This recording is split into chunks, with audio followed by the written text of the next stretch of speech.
अनुभव क्या करूँगा। सबसे पहले आपका धन्यवाद इतनी कमाल का गर्मजोशी से स्वागत करने के लिए, और हमारे पूरे भैया जी की टीम का स्वागत करने के लिए बहुत बहुत धन्यवाद। और हमारे सारे मीडिया के बंधु जो यहाँ पर आए हुए हैं, आप सभी को भी बहुत बहुत धन्यवाद कि आपने अपना समय निकाला ताकि आप हमारे फिल्म को कवर कर सकें। ये हमारे लिए सौभाग्य की बात है। जहाँ तक बात है बिहार आना और कैसा अनुभव होना, मैं साल में 1 या 2 बार तो ज़रूर ही आता हूँ। पटना में एक दिन ज़रूर रुकता हूँ, तो क्योंकि मेरे बहुत सारे दोस्त यहाँ पर हैं।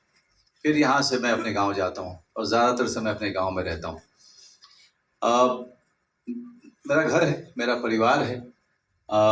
घर और परिवार पर आकर तो सबको अच्छा लगता है, लेकिन हाँ 1-2 साल से थोड़ा सा अजीब लगता है, क्योंकि अब जब आता हूँ तो जिसे कहें कि माता पिता की कमी खलती है। या दैट्स इट। तो एक बार थोड़ी जबरदस्त तालियां आनी चाहिए। और मैं यही कहना चाहूंगी कि बिहार के लोगों का, बिहार का पूरा प्रेम और पूरा स्नेह सर आपके साथ है। अगर आप भी इस बात से सहमत हो तो थोड़ी दमदार तालियां बजा दें।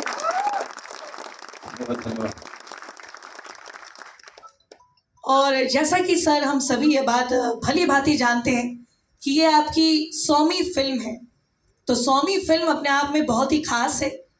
आपके फिल्मी करियर का ये एक तरीके से शतक है जो कि आप भैया जी के माध्यम से इस बार पूरा करने वाले हैं। और जहाँ तक मुझे जानकारी प्राप्त हुई है, #MB100 वायरल हो रहा है बहुत ही तेजी से, तो इसके बारे में क्या कहना चाहेंगे आप? नहीं, मेरे लिए बड़ी सौभाग्य की बात है, और ये अचानक हुआ क्योंकि हम लोग शूटिंग कर रहे थे। तब मेरे डायरेक्टर ने आके मुझे कहा था कि आपको पता है सर कि शायद भैया जी आपकी 100वां काम होगा। तो मुझे बहुत ही आश्चर्य हुआ, क्योंकि मैंने अपने काम को कभी गिना नहीं था।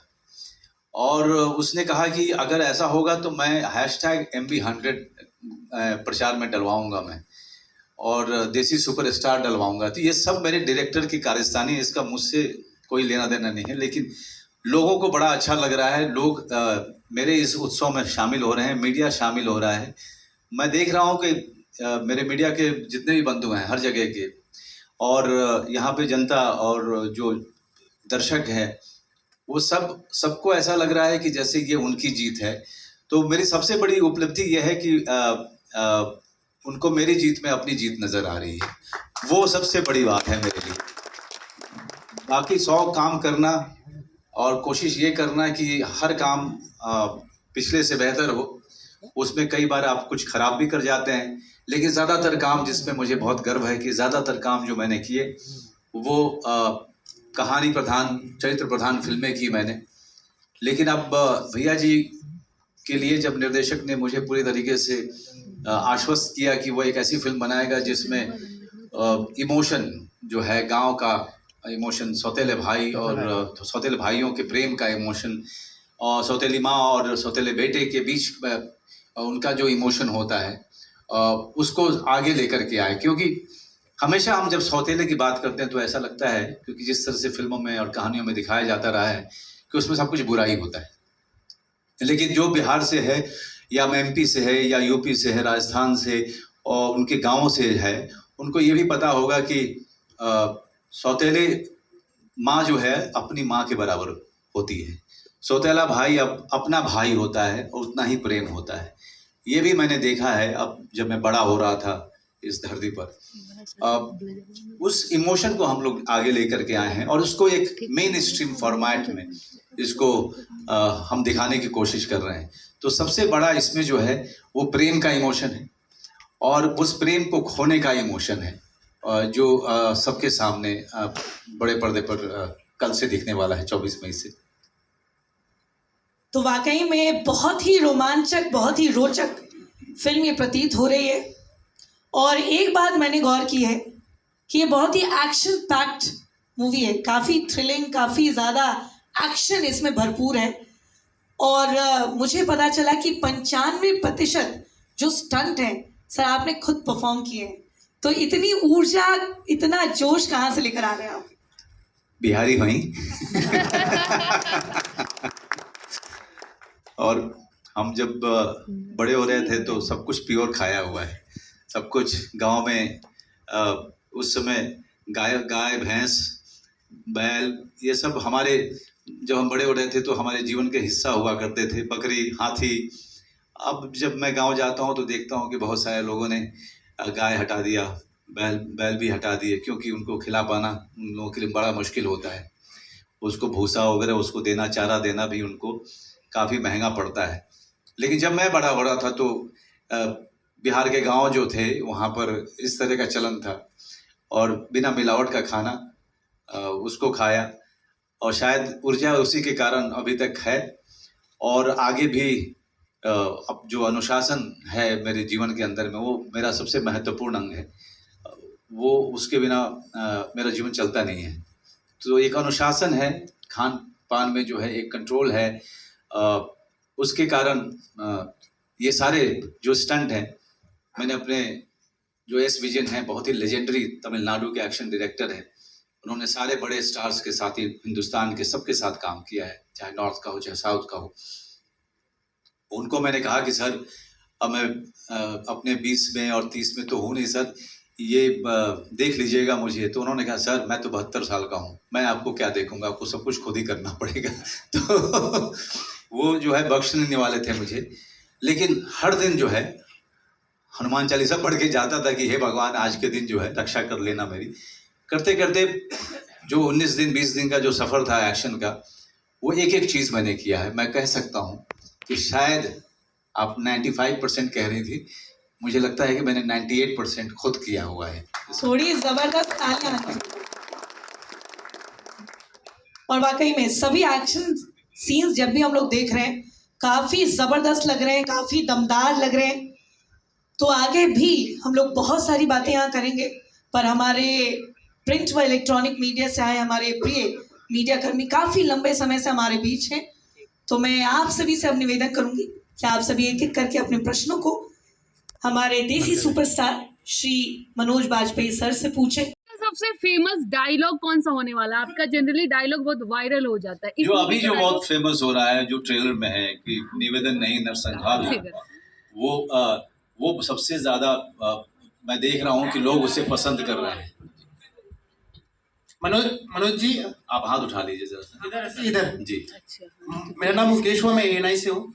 ये भैया जी जो टाइटल है मूवी का, ये कहाँ से आया? क्योंकि ये नॉर्मली हम यूपी बिहार में लोग भैया जी बोलते हैं, तो इस फिल्म का टाइटल भैया जी जी, तो उसका कहाँ से कंसेप्ट आया? जी कहानी जब लिखी जा रही थी तो उसमें भैया जी का काफ़ी जिक्र हो रहा था, तो हमारे डायरेक्टर ने सोचा कि फिल्म का नाम भैया जी ही रखेंगे, क्योंकि फिल्म उस किरदार के इर्द गिर्द उसी की यात्रा पे फिल्म चलती है।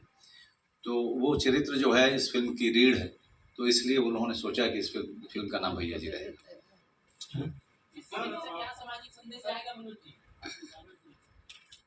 प्रेम, परिवार से प्रेम, परिवार ही सब कुछ, ये सबसे बड़ा संदेश है।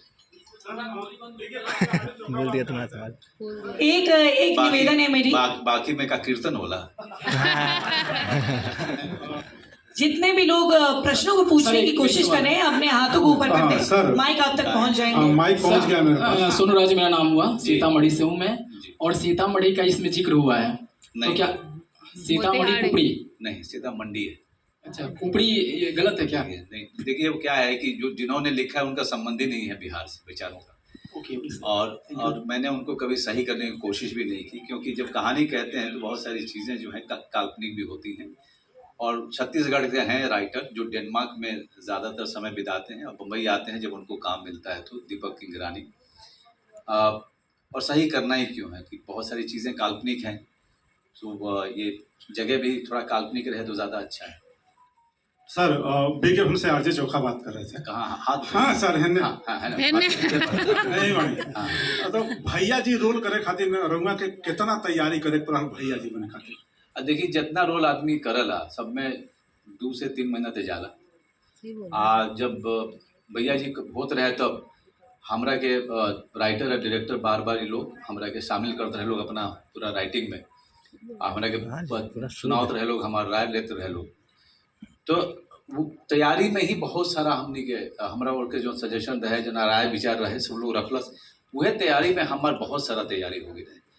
और जहाँ तक बात है जो कपड़े का और उसका उसका इमेजिनेशन कि कुछ कपड़ा हो जो उधर से मिलता जुलता हो हमारे गांव देहात में जैसे लोग पहनते हो, तो उसके लिए जो हरिपाल हैं जो कॉस्ट्यूम डिज़ाइनर हमारे, वो उन्होंने एक डिज़ाइन किया जो बहुत ही काबिल कॉस्ट्यूम डिज़ाइनर है, जो वहाँ के हमारे सारे देहात के कपड़ों से मिलता जुलता कपड़ा उसको इमेजिन किया, उसको पेपर पे ड्रॉ किया। और तो जो हमारी जो पूरी की पूरी प्रक्रिया होती है, चाहे वो राइटिंग का हो, चाहे वो कॉस्ट्यूम का हो, चाहे वो स्क्रिप्ट को लगातार पढ़ने का हो, फिर उसके कई सारे जो आयाम हैं उस पर काम करने का हो, तो समय लग जाता है हर चीज़ को वहाँ तक लेके आते आते। एक्शन हमने लार्जर दैन लाइफ रखा है, लेकिन सारे सीन्स बहुत ही रियलिस्टिक तरीके से हमने रखने की कोशिश की है। एक्शन में भी कोशिश किया है कि कैरेक्टर को ना छोड़ा जाए, नहीं तो एक्शन हमेशा आइटम लगना शुरू हो जाता है। तो कोशिश ये की है कि एक्शन के समय में भी भैया जी ही लगे, वो बहुत बड़ी कोशिश है। हेलो, आप उठाइए। बादशाह की गली में आके उसका पता नहीं पूछते, हाँ, गुलामों के झुके हुए सर खुद ब खुद उनका पता बताए। तो नमस्कार मनोज आप भाई जी। अपना पता तो बताइए। रजनीश न्यूज 18 से नमस्कार। कहाँ है?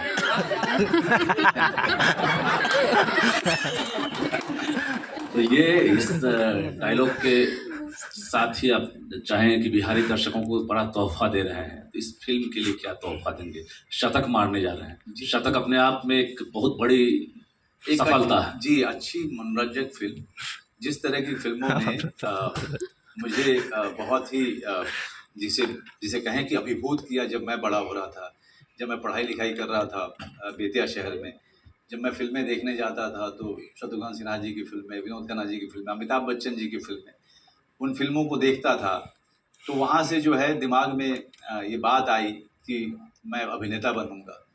तो इससे अच्छी क्या बात है कि उसी तरीके की मेन स्ट्रीम फिल्म जो हमारे लोगों की बात करती है, हमारे लोगों के इमोशन की बात करती है, रिश्ते की बात करती है, उसके साथ 100 फिल्म पूरी हो रही। तो ये एक मेरे लिए बहुत बड़ा क्षण है, जहाँ पर मैंने सोचा ही नहीं था कि मैं 10 फिल्म कर पाऊँगा वो उस कठिन इंडस्ट्री में।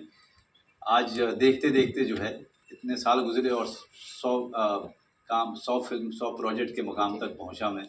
ऊपर वाले का आशीर्वाद रहा, दर्शक का प्यार रहा, और सबसे ज़रूरी बात है कि मीडिया ने हमेशा मेरा साथ दिया। और आप ये मत समझना कि आप हैं इसलिए मैं कह रहा हूँ, क्योंकि मीडिया ने मेरा साथ कभी नहीं छोड़ा। चाहे मैंने जैसी भी कला फिल्में की, middle of the road cinema किया, बहुत कम मैंने मेन स्ट्रीम फिल्में की, उसके बावजूद मीडिया ने मुझे अपने सर आँखों पे बिठा के रखा। तो आप सबके कारण भी बहुत सारी चीज़ें मुमकिन हुई। सर, मैं मीडिया वेब सीरीज डायलॉग वाला आदमी ना ही मर्द तो नहीं।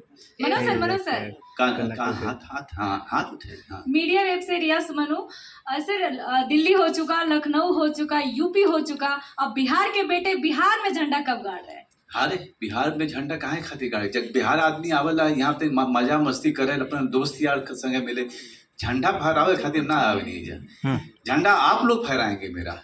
हाँ, मेरे अंदर में उतनी औकात ही नहीं है कि मैं अपने जमीन पे आके मैं अपना झंडा फहराऊं। वो झंडा आप लोग बुलंद कीजिए। सर, आपने एक शब्द का चुनाव किया, ये कठिन इंडस्ट्री में कितनी कठिनाई होती है आपको उस इंडस्ट्री में? सारे लोगों को बहुत कठिनाई होती है, सबको, क्योंकि अवसर उतने ही हैं और लोग ज़्यादा होते हैं। और जब आप नए होते हैं, आप पे विश्वास करना किसी के लिए भी बहुत कठिन होता है। और जब आप एक किसान परिवार से आए हैं और थिएटर से आए हैं, तो जाहिर सी बात है आपके माथे पे तो लिखा नहीं हुआ है कि आप कितने काबिल हैं। तो अपने आप को साबित करते करते कई साल लग जाते हैं। तो ये कठिन जो है वो आज से नहीं है। अमित जी, शत्रु जी, उनके पहले से भी बड़ी इंडस्ट्री बड़ी कठिन रही है, खास करके वो लोग जो बाहर से आते हैं। तो मेरे लिए भी वैसा ही था, लेकिन मेरा थोड़ा लंबा हो गया। मेरे लिए लड़ाई बड़ी लंबी चली मेरी, और कई बहुत ही कम बार मैं ऊपर गया, लेकिन ज़्यादा बार मैं नीचे रहा। लेकिन नीचे रहने के बावजूद भी मैं लगातार अच्छी फिल्मों से जुड़ने की कोशिश करता रहा। नए नए डायरेक्टर्स को खोजा, अपने लिए स्क्रिप्ट ढूंढी, अपने लिए वो प्रोजेक्ट ढूंढे जो मुझे मेरी एक्टर की क्रेडिबिलिटी को कहीं ना कहीं स्ट्रॉन्ग करते गए, उसको ताकतवर बनाते गए।